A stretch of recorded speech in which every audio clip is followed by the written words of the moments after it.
having a good chat with pianist Daniel Shapiro, Southern Californian, by the way, by birth and most of his raising, and now teaching Yes. teaching at the Cleveland Institute of Music in Cleveland. And we are going to speak in a bit, sort of broadly, about the composer Franz Schubert, specifically about his Daniel's 3 DVD set, video set of the sonatas, most of them, I guess. Yeah, speak to me. Yes. In that three, is it Basically, all? almost all of the Oh, major ones. yeah, okay. But more importantly, and I think this is what really blew my brains out, frankly, made me feel extremely small intellectually, is your explication of the whole series in the sort of 38-minute opening. You say to people, hey, if you don't want to watch this stuff, you don't. Let's just go right to the sonatas. I love that. But I have, and you discuss each of the sonatas, and what really got me is that, how to say this, something about people understand or people don't understand, and I'm going to about Schubert, the profound depth of humanity of this man. I think it's getting better and better and better. You would agree. I'm going to confess that I myself, it took me a long time to begin to recognize this genius. So I want to talk about all of that, but I want to give a little quote, and then we'll get going here. You have said, and it may sound a little a little corny, but it ain't, because I've watched all of your videos. It's from the heart indeed. You've said, I have dedicated my life to bringing out the full depth and humanity of the works of the greatest composers through both my performances and my teaching. And that is exactly what we have in these 3 DVDs of the sonatas of Schubert. You are clear about your understanding of the basements and sub-basements of this genius. You discuss the joyful moments. He was a young man. There was a happy time. And then there was also the other side, I think you mentioned. So, Yes. That's where all right, let's see. Let's try and get this started. The DVDs were made in 2007.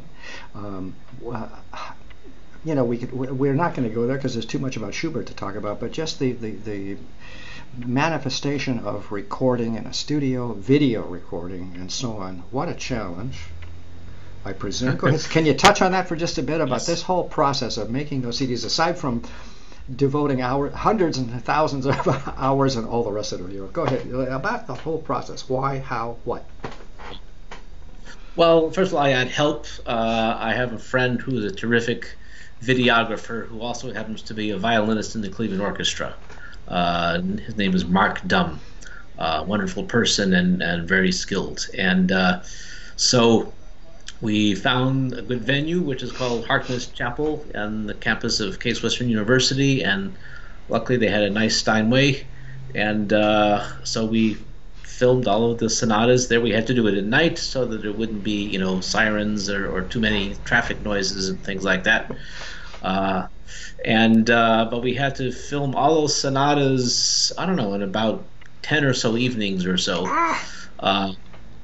And then separately we filmed the commentary in a different place, actually. And that involved, of course, a lot of graphics and editing and relaying from one to the other, and that got into Mark's expertise much more than my expertise. But let me jump in right there, Yes. because I think you mention it. You do mention it. I think I'm going to misquote you, so correct me soon. But you speak about somewhere in something I've read, or maybe you discussed in one of the DVDs, something about to approach Schubert that you have to be a genuine person. I'm paraphrasing as best I can. There has to be something very, very genuine, and that's exactly what I take away from your little mini lectures, your discussions, your playing in particular. Thank you. And it's very, very deep, and it has to be very, very deep with Schubert. I mean, this was a very profound, and this is what I love about writers and painters and all the rest of them. Remember, they stand at the side of the party and kind of observe, and then go home and write masterpieces about it. And Yes. That's how I think about Schubert, this kind of little bespectacled, perhaps quiet gentleman who observed at such profound levels. Yeah. Yeah.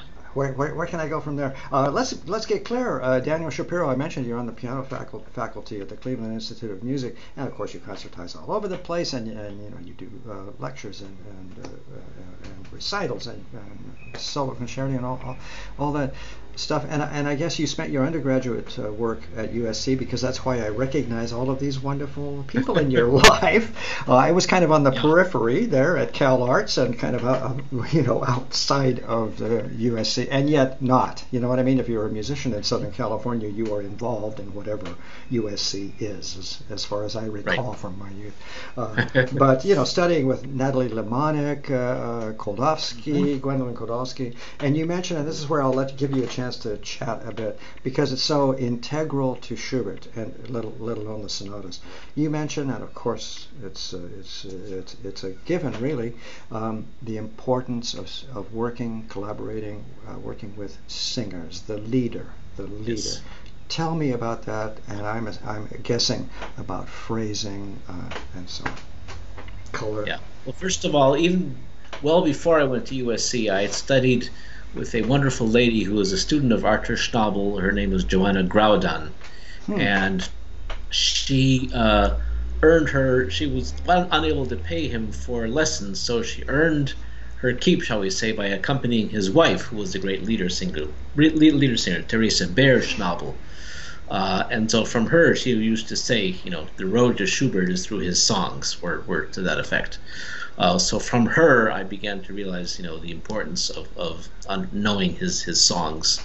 And then once you get exposed to that, it's hard to stop, of course. And so I got to know the cycles and many other songs.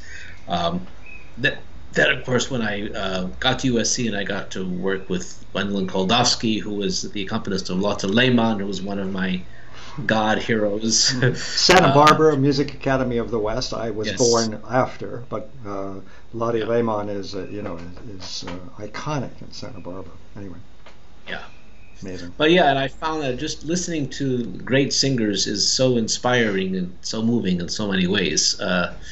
And I think all instrumentalists, whether it's oboists or violinists or pianists, will always say that we try to emulate the human voice. And so whether it's Verdi or Schubert, when one hears a singer, sing with that kind of directness and depth of expression, everything flows from there in a sense. And as I think I mentioned to you, perhaps off camera, I hope not earlier in the interview, but the idea that I discovered through the letters between Brahms and the Schumanns, the intensity of romanticism in the early to mid 19th century, and this is where we have the Schumanns.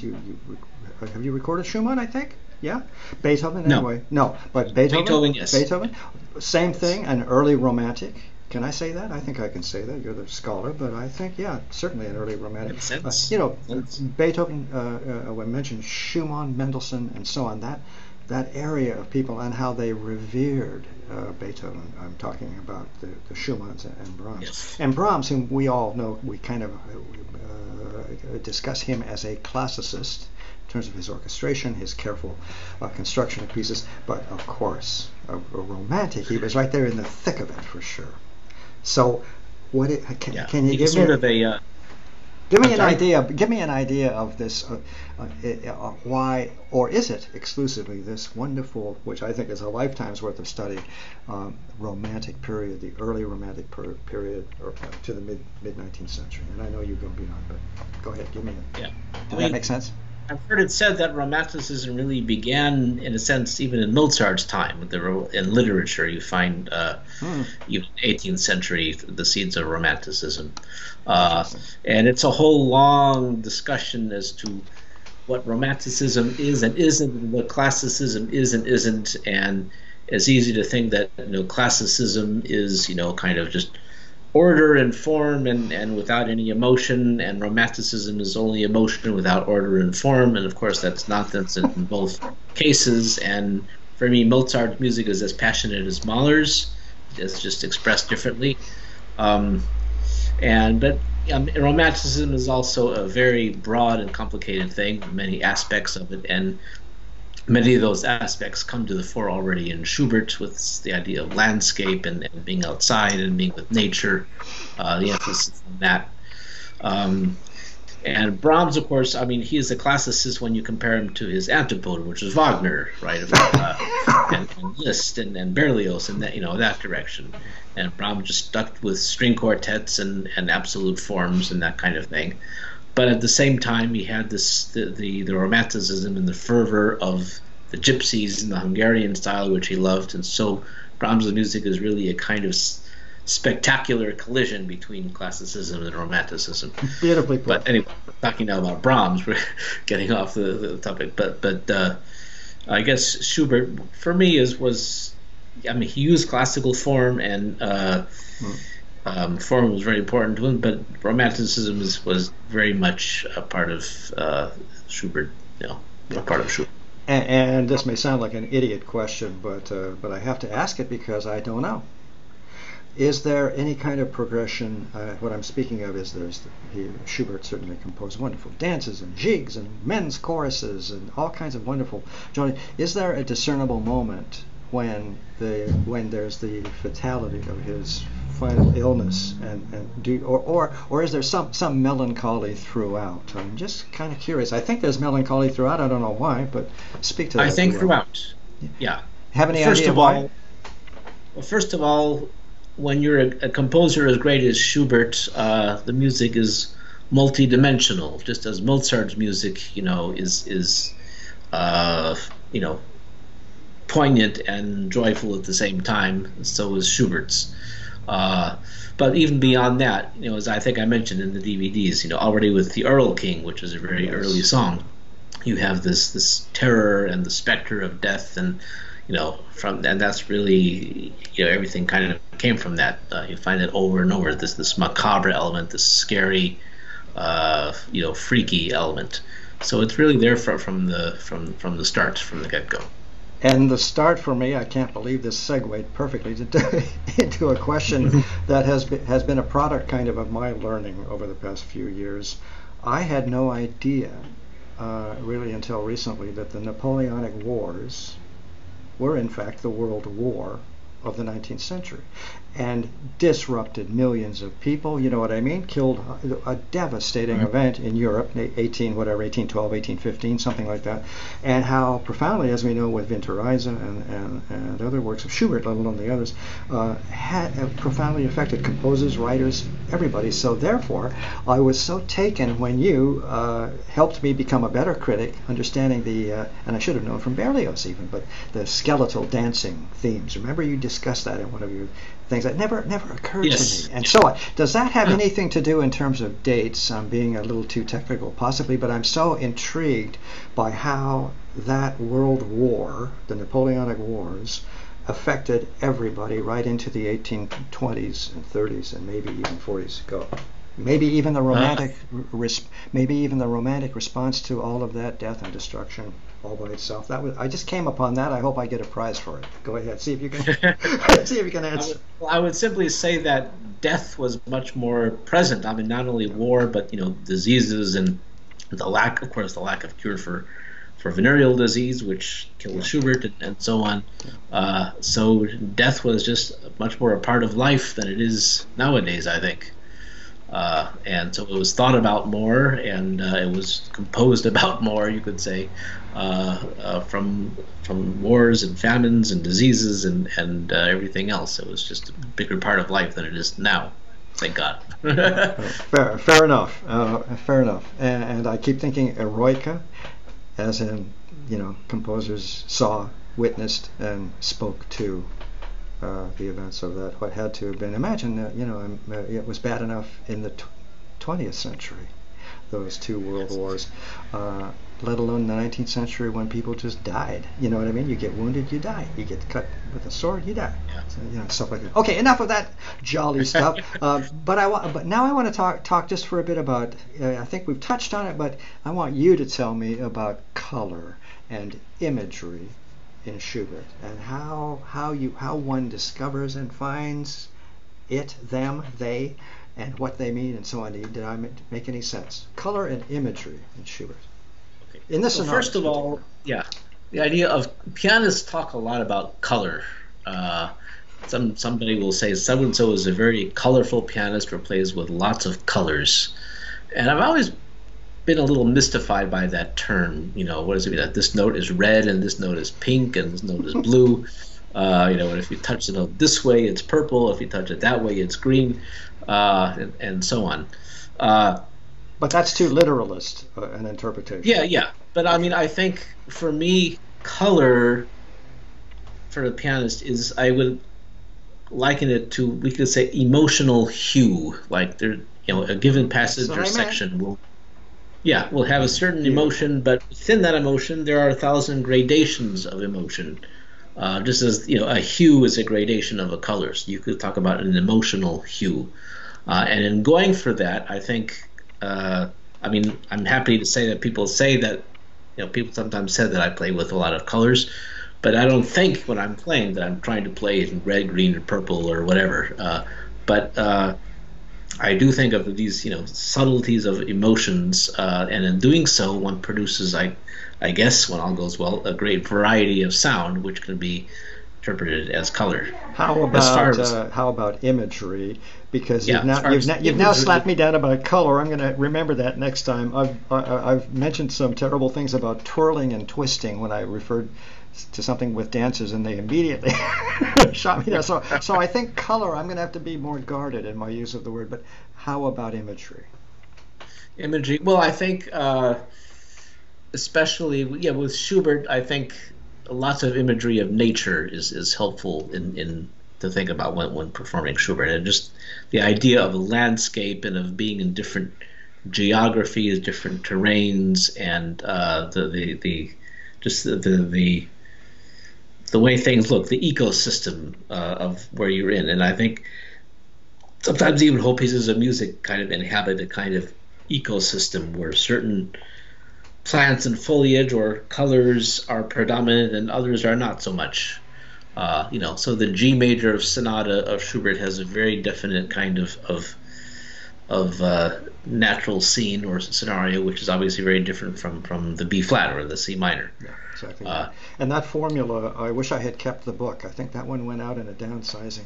But the famous text that determines in whatever 1662 or something, you know what I might be referring to. This text that determines exactly key, area, and its relationship to emotional response, even that early, whatever, early Baroque music and so on.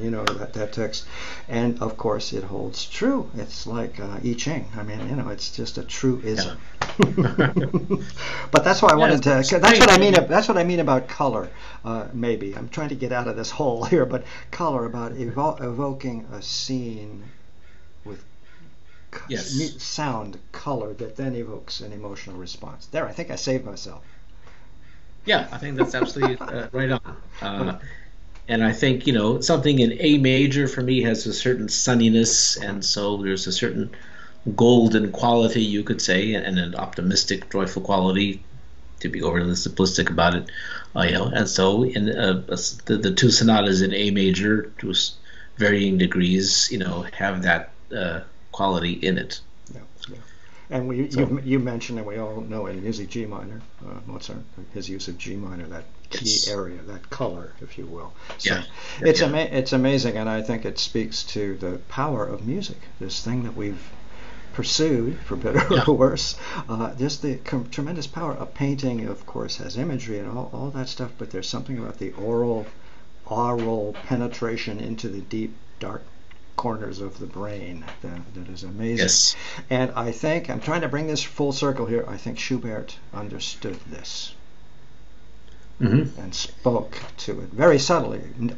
I presume he wasn't expecting to be understood for some time, maybe even. You know what I mean? That deep a mind.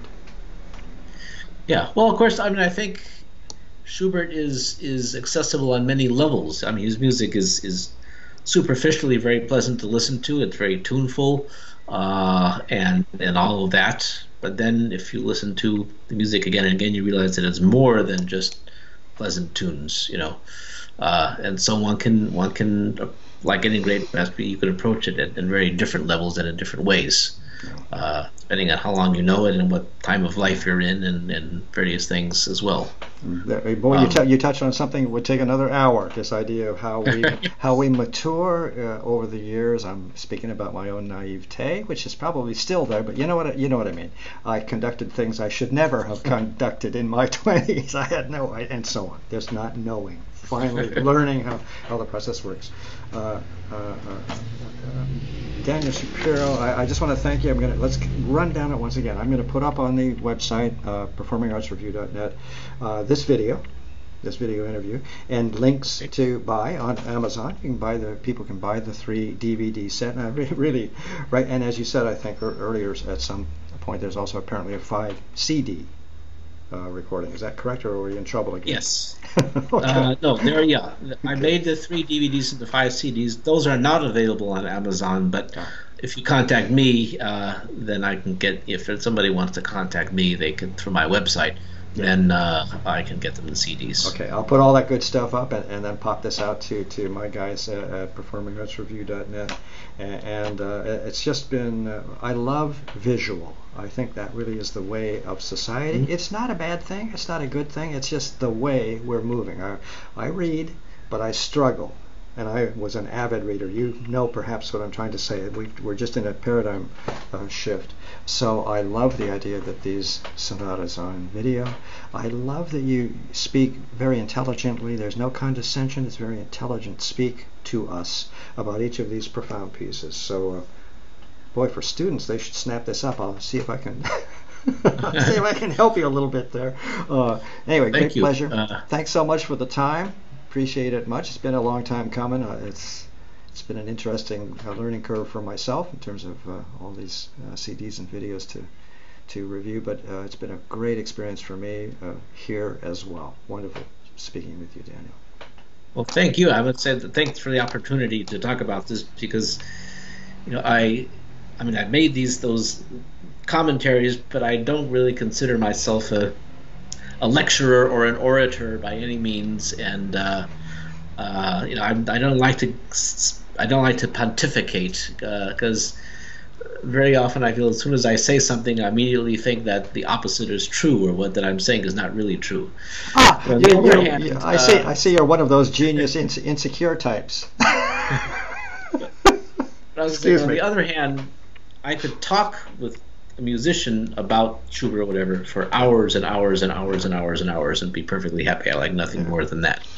Well, these are all about this. These are all wonderful. I'm going to tell everybody all of your explications. I don't know where that word came from, about 1892 or something, but all of your explications about all of the sonatas. And again, people can just, professionals who've been there a million times can just listen to the sonatas, and the performances are fabulous. The recording level is gorgeous. The camera angles, everything works, and still maintains a kind of informal. And I think that's the way we're moving, and I'm glad of it. I love White Tie and Tailcoat. I think men look great in it, but it's over. Okay. So anyway, it's been a great pleasure. Pleasure to talk to you. Talk to you soon, I hope. Okay. Bye bye.